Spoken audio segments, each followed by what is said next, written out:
Damos paso al análisis que va a presentar esta mañana Héctor Chamiz. Hemos invitado al profesor de la Universidad de Georgetown, es columnista de Infobae y otros medios internacionales. Y gracias, Héctor, por estar aquí, pues para analizar esto que está ocurriendo en Venezuela con esta circunstancia en donde cada vez se tiene más información. Bienvenido, Héctor, a esta transmisión desde México. Bienvenido a este programa. Gracias, buen día, Carmen, un gusto. Gracias. Bueno, ¿qué análisis se puede hacer en este momento con las fichas que hay a la mesa? Hay ya elementos que demuestran que efectivamente pues, ha habido una intentona fallida, organizada de la manera en que se ha explicado. Hay cosas que se contradicen, pero esencialmente estamos frente a algo que no hay ya contradicción. Hay una intentona de hacer una incursión que resultó fallida, entre otras cosas, para sacar a Maduro de Venezuela y llevarlo a los Estados Unidos, donde ya hay causas penales abiertas desde el Departamento de Justicia. ¿Cómo entiendes como especialista y analista este momento, Héctor? Bueno, es una intentona de incursión, efectivamente, y también es una intentona de acelerar una sublevación dentro de las filas militares, y esto no es la primera vez que ocurre, además, ¿verdad? Ha habido otros episodios como aquel levantamiento del 30 de abril, como aquella sublevación de Óscar Pérez, que produjo luego una masacre, como está documentado. Entonces, bueno, sí, hay como parte de la estrategia del gobierno interino de Guaidó es producir una acción política por parte de filas militares ante lo que ellos también comparten, que es un profundo descontento con el régimen de Maduro. ¿Qué puede venir, Héctor Chamiz, después de que JJ Rendón reconoce su firma en el documento que pues él afirma es lo que describe algo que se estaba explorando, pero al final de cuentas reconoce su firma ahí, reconoce haber pagado $50,000 para que esta operación empezara a desarrollarse? Bueno, hay elementos de confirmación que van a activar, desde luego, en términos, supongo yo, judiciales, en Venezuela, pues circunstancias que van a ser muy complejas. ¿Qué podemos esperar en este escenario? ¿Cuáles serán los escenarios que tú puedes observar? Sí, bueno, va a promover la represión, una aceleración, una profundización de la represión, como siempre ocurre cuando hay hechos de esta naturaleza, sobre todo entre aquellas familias de oficiales militares que están ahora arrestados, que es costumbre en el régimen. Acciones judiciales, sí, tal vez, claro, el Poder Judicial de Venezuela no es independiente, entonces en todos estos años no ha habido un fallo de la Corte del Alto Tribunal de Venezuela contrario al Ejecutivo, entonces eso da idea de que sí, van a proseguir esa estrategia también. Ahora, esto no se ve bien en Guaidó, definitivamente, no se ve bien en el gobierno interino en términos de imagen, en términos si se quiere, de rendición de cuentas. Pero también es cierto que la situación de Venezuela es una situación de enorme internacionalización. Que haya habido 2 extranjeros involucrados en esta acción, bueno, es comparable, no en cantidad, sino en la categoría de hechos, a la presencia de asesores militares cubanos, a la presencia de efectivos militares iraníes, y a toda la internacionalización del conflicto que tiene lugar en territorio venezolano. Dice Maduro que la prensa estadounidense está hablando de una especie de bahía de cochinos. ¿Qué piensas, Héctor Chamiz? No, son metáforas, o sea, no es bahía de cochinos, desde el punto de vista militar, inclusive hay muchas cosas que no se entienden, cómo esperaban en una barca de pescadores ir a arrestar a Maduro, que efectivamente tiene orden de captura emitida por el Departamento de Justicia de Estados Unidos. Pero bahía de cochinos, yo no sé, esto claro, así la invasión fracasada de Kennedy en Cuba, claro, Maduro, por supuesto que Bueno, estaría interesado en construirlo así, ¿no? claro, él mismo cuando dijo Bahía de Cachinas, después dijo, bueno, Bahía de Cochinitos, el propio Maduro dijo así, como para darle ya otro tono al asunto. Claro, exactamente. Sí, también presentó en su conferencia de prensa, no sé si lo viste, que un pescador supuestamente se enfrentó a los invasores solo y con un hierro en la mano, ¿verdad? Los gobiernos, bueno, reconstruyen los hechos tanto como pueden.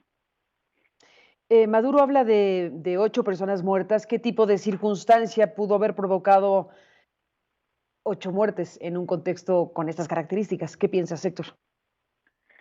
El régimen de Maduro tiene una larga trayectoria en ejecuciones extrajudiciales y tiene un particular ensañamiento con personal militar y sus familias que se sublevan o que muestran deslealtad con el régimen. Uno de los detenidos, o sea, no descarto esa posibilidad, es más, creo muy probable que quienes han muerto hayan sido ejecutados. Otro dato importante es que uno de los detenidos, el hijo del general Baduel, ha sido trasladado al DGCIM, que es un centro de reconocida práctica de tratos crueles y torturas, y administrada por oficiales militares cubanos.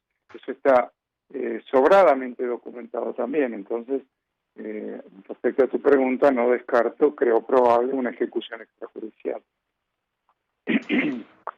Tenemos este otro elemento a la mesa que es JJ Rendón. Esto que le declara a CNN ayer por la noche con Fernando del Rincón, pues tan polémico personaje conocido en toda América Latina por ser una figura estratégica o estratega político y electoral, metido en varios escándalos en el camino, o situaciones, bueno, controvertidas, digámoslo así. Al salir a decir sí, yo firmé ese documento, al salir a reconocer que formó parte directa del asunto, bueno, pues le da obviamente una fortaleza mayor a la versión de lo que está sucediendo. Pero aquí justo la gran pregunta es si se trató, como se pretende hacer creer desde los Estados Unidos, de una incursión de gente, digámoslo así, vinculada a la oposición venezolana para irrumpir de esta manera, o si estamos frente a un operativo fallido cuyo comandante en jefe sería Donald Trump, como dice Maduro, en pocas palabras.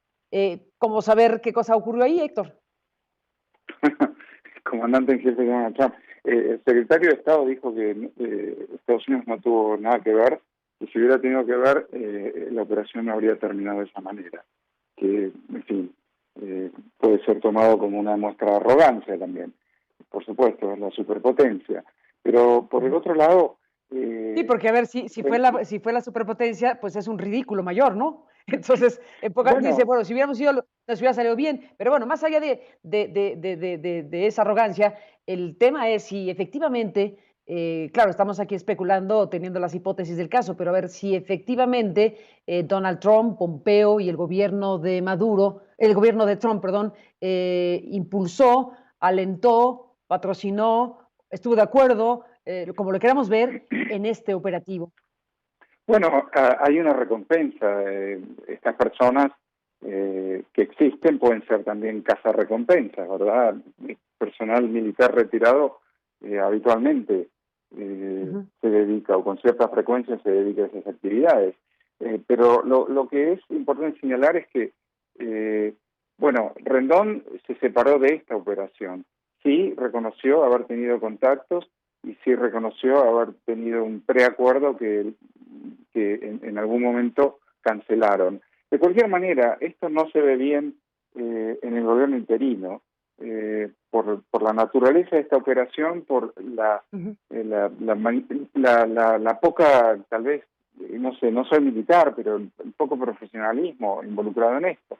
Pero al mismo tiempo, Carmen, yo creo que es importante resaltar que esto no hace más que una operación sin sentido, con muchos aspectos absurdos e incomprensibles, pero que no obstante siempre termina resaltando la vulnerabilidad y la fragilidad de Maduro, que se asusta por esto y que, reacciona y ya se está reportando que hay reacciones ante personal militar de los cuales se desconfía, y Maduro vuelve a estar en soledad, porque está en soledad. No hay más que recordar su custodia personal no es personal venezolano, es personal cubano, personal militar cubano. ¿Por qué no tiene confianza en la oficialidad venezolana? Porque también allí hay un estado de descontento y de cuasi sublevación constante, porque como todos los venezolanos, también son víctimas de un régimen represivo. Héctor Chamiz, no se trata de que te ponga aquí la bola de cristal para que adivines, pero en cierto sentido uno tendría que pensar, este capítulo que estamos conociendo en este momento y analizando, ¿este capítulo pasará como uno más o piensas que va a detonar algún tipo de reacción al interior del ejército, al interior de la propia sociedad? ¿Qué podría ocurrir? Además, en un momento de pandemia, o sea, el circuito de cosas es tremendo por los cuatro costados. Lo es, sí, me dijiste la palabra clave, la bola de cristal. Pero no hay marcha atrás en algo concreto y objetivo. Este es un régimen criminal que ha hambreado y enfermado al pueblo venezolano aún antes de la pandemia, sin duda. Es un régimen que ha reprimido, que ha perseguido, que tiene una larga lista de cargos formulados en la Corte Penal Internacional, porque eso es lo que de eso se trata. Y este acto fallido, esto si se quiere, por momentos ridículo, de una incursión, no va a modificar eso en tanto Nicolás Maduro continúe en el Palacio de Miraflores. En tanto esta política, que ya lleva años y que ha producido 5 millones y algo de refugiados venezolanos por el continente, mientras continúe este gobierno, estas situaciones pueden repetirse, sin ninguna duda. Héctor Chamiz, permíteme recuperar junto contigo para este análisis un fragmento de una entrevista que sostuvimos desde aristeguinoticias.com con Juan Guaidó hace poco tiempo. En realidad acaba de ocurrir esta entrevista justo en el marco de la incursión de las tropas norteamericanas en las inmediaciones de las costas venezolanas, alegando que estaban ahí para frenar el tema del narcotráfico, pero que se daba en un contexto pues como el que hoy estamos viendo ahora. Entonces, en el momento en que a principios de abril se conoce que Estados Unidos, el presidente Trump, envía estos buques y empieza a verse esta imagen de fuerza del gigante, buscamos a Juan Guaidó y el 14 de abril de 2020 conversamos con él de la pandemia y de varias cosas, pero le pregunté de forma insistente sobre la posibilidad de una irrupción de Estados Unidos a territorio venezolano. Déjame recuperar justo en este contexto, estas semanas después de aquella conversación con Juan Guaidó, lo que nos dijo para este espacio. Sí. ¿Frente a qué estamos, Juan Guaidó? ¿Estamos frente a una posibilidad de una intervención directa de los Estados Unidos a su país? Bueno, Carmen, lo que quiero que se imaginen por un segundo México y Latinoamérica es que no es que el Chapo era el jefe de un cartel, sino que está usurpando funciones en el Ejecutivo Nacional. A eso nos enfrentamos los venezolanos y hoy la región.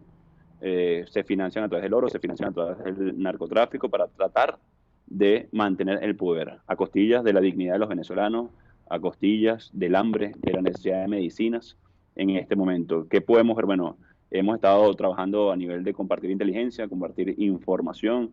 Venezuela es un país que tiene grandes recursos, oportunidades, pero hoy secuestrado por una dictadura. De lo que estamos hablando es de compartir información, de articular esfuerzos para ponerle freno a este flagelo y a este riesgo el cual representa el narcotráfico en toda Latinoamérica.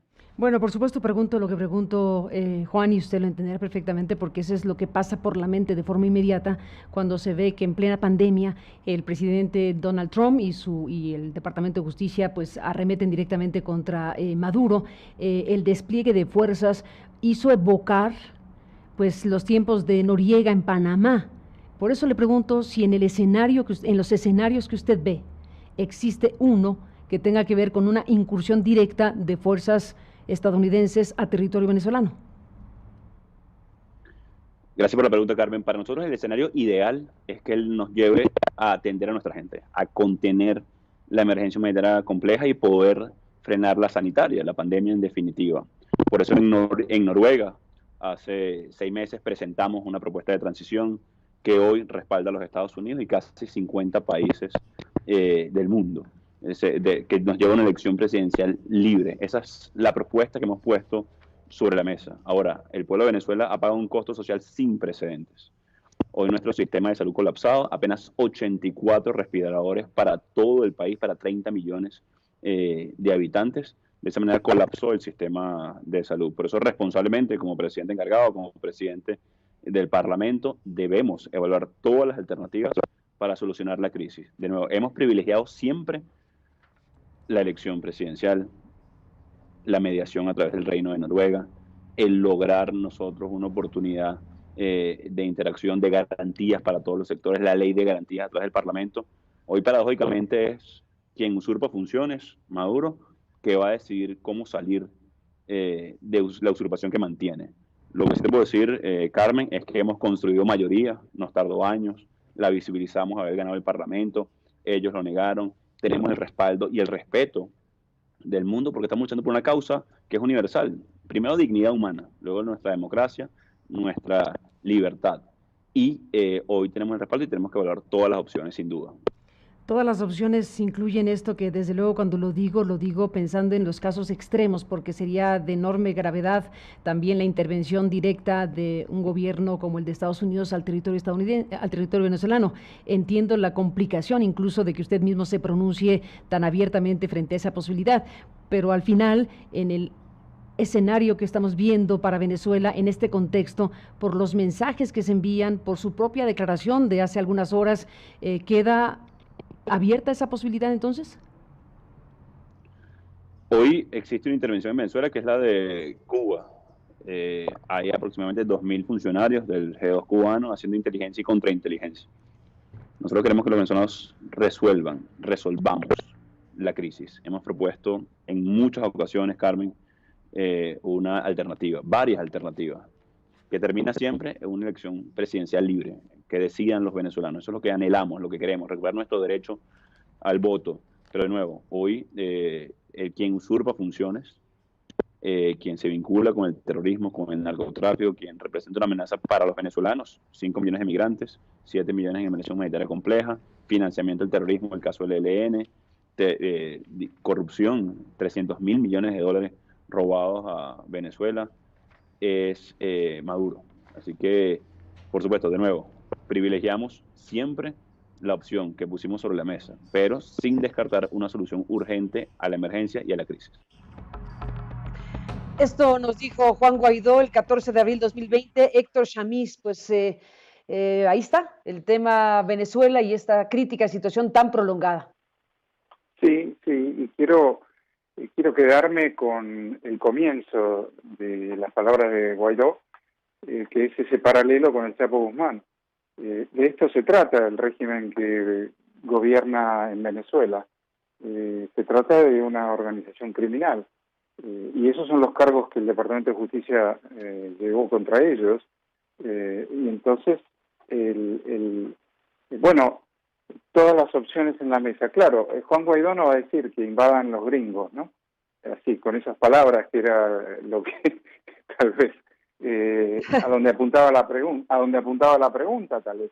Pero eso es irrelevante, porque aquí hay una organización narcocriminal en el poder que practica, que además que lleva adelante crímenes de lesa humanidad. Es un cartel en la política. Y por eso el paralelo para México es importante de pensar. Esto es el Chapo Guzmán en Los Pinos, Carmen. Entonces, si el Chapo Guzmán gobierna y es el presidente y está en Los Pinos y manda, bueno, México será Venezuela. Y eso debería servir para que la audiencia mexicana pueda tener empatía con lo que está pasando en Venezuela. Porque es lo mismo, porque está probado, porque está documentado. El Departamento de Justicia hace 10 años que investiga esta operación de narcotraficantes y llegó a la plana mayor del régimen de Maduro: Cabello, Jorge Rodríguez, Tarek El Aissami y todos los jerarcas de ese régimen. ¿Cómo hacemos cuando los narcos se transforman en actores políticos y logran el poder político, el control de un Estado, literalmente? Esto es lo que tenemos en Venezuela. Entonces, decir todas las opciones están abiertas, yo creo que va de suyo. Yo creo que no hay otra opción. Porque todas las acciones están abiertas para los narcos, que no reconocen fronteras, que no reconocen diferencias entre actividades lícitas e ilícitas, y que están ejerciendo poder político. Esto es nuevo, es impensable en América Latina 5 o 10 años atrás una realidad como esta, pero esto es lo que tenemos que enfrentar. Pues Héctor Chamiz, seguiremos hablando si tú me lo permites. Te agradezco mucho esta mañana que te hayas enlazado, que nos hayamos enlazado contigo, y seguiremos en contacto. Muy buenos días. Muchísimas gracias, Carmen, un gusto para mí. Hasta otra oportunidad. Igualmente. Hasta la próxima. Muchísimas gracias por estar aquí. Gracias pues a los que han participado de esta cobertura esta mañana. Estamos pues presentando lo que Aristegui Noticias recuperó para presentarlo en nuestro portal. Ya lo platicamos con Marcos Martínez Chacón. Gracias a Rolando Segura de Telesur, que nos expuso ampliamente también el panorama, y a Héctor Chamiz de esta Universidad de Georgetown, que hace su análisis en este momento. Así que ahí está una gama de informaciones de las cuales, por supuesto, hay que seguir hablando en estos momentos para América Latina, bueno, para el continente, porque estamos hablando de una circunstancia que vamos a ver en qué termina, pero hay elementos que confirman efectivamente, ya está clarísimo, que hubo esta intentona de una incursión en territorio venezolano, cuyo propósito fundamental pues era sacar a Maduro y llevarlo a Estados Unidos para procesarlo ya con las causas penales abiertas desde el Departamento de Justicia, como sabemos. Ahí está este panorama del cual seguiremos hablando. Gracias a los participantes en esta cobertura.